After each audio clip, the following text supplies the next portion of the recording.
Hey guys, have you downloaded the RedNOTE app recently and don't know how to sign up into it?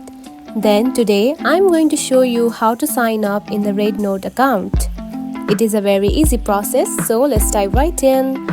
First of all, find the RedNOTE app on your home screen. Now open it. After that, you will see something like this. Now choose your date of birth, just like this. Then tap on to next. And now you can see you have already signed up in the RedNOTE account.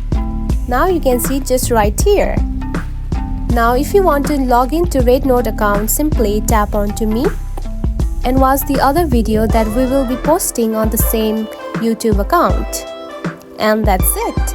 This is how you can sign up in the RedNOTE account. If you found this video helpful, don't forget to like and subscribe for more tips. Thanks for watching.